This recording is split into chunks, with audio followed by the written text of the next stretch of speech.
जय श्री राम। आइए आगे सुनते हैं श्रीमद् भागवत महापुराण में। सर्वेश्वर, इन द्वारपालों को आप जैसा उचित समझे वैसा दंड दें तथा पुरस्कार के रूप में इनकी वृत्ति बढ़ा दें। हम निष्कपट भाव से सब प्रकार आपसे सहमत हैं और हमने आपके निरपराध अनुचरों को श्राप दिया है।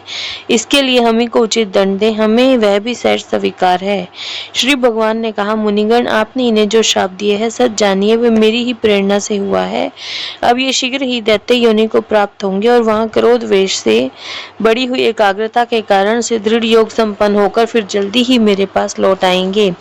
श्री ब्रह्मा जी कहते हैं, तदंतर उन मुनीश्वरों ने नैनाभिराम भगवान विष्णु और उनके स्वयं प्रकाश वैकुंठ धाम के दर्शन करके प्रभु की परिक्रमा की और उन्हें प्रणाम कर तथा उनकी आज्ञा पा भगवान के ऐश्वर्य का वर्णन करते हुए प्रमुदित हो वहां से लौट गए। फिर भगवान ने अपने अनुचरों से कहा, जाओ, मन में किसी प्रकार का भय मत करो, तुम्हारा कल्याण होगा। मैं सब कुछ करने में समर्थ होकर भी ब्रह्म तेज को मिटाना नहीं चाहता, क्योंकि ऐसा ही मुझे अभिमत भी है। एक बार जब मैं योग निद्रा में स्थित हो गया था, तब तुमने द्वार में प्रवेश करती हुई लक्ष्मी जी को रोका था। उस समय उन्होंने क्रुद्ध होकर पहले ही तुम्हें ये श्राप दे दिया था। अब दैत्य योनि में मेरे प्रति क्रोधाकार वृत्ति रहने से तुम्हें जो एकाग्रता होगी, उससे तुम इस विप्र तिरस्कार जनित पाप से मुक्त हो जाओगे और फिर थोड़े ही समय में मेरे पास लौट आओगे। द्वारपालों को इस प्रकार आज्ञा दे। भगवान ने विमानों की श्रेणियों से सुसज्जित अपने सर्वाधिक श्री संपन्न धाम में प्रवेश किया। वे देव श्रेष्ठ जय विजय तो ब्रह्म श्राप के कारण उस अलंघनीय भगवत धाम में ही श्रीहीन हो गए और उनका सारा गर्व गलित हो गया। पुत्रों, फिर वे जब वैकुंठ लोक से गिरने लगे तब वहां श्रेष्ठ विमानों में बैठे हुए वैकुंठ वासियों में महान हाहाकार मच गया।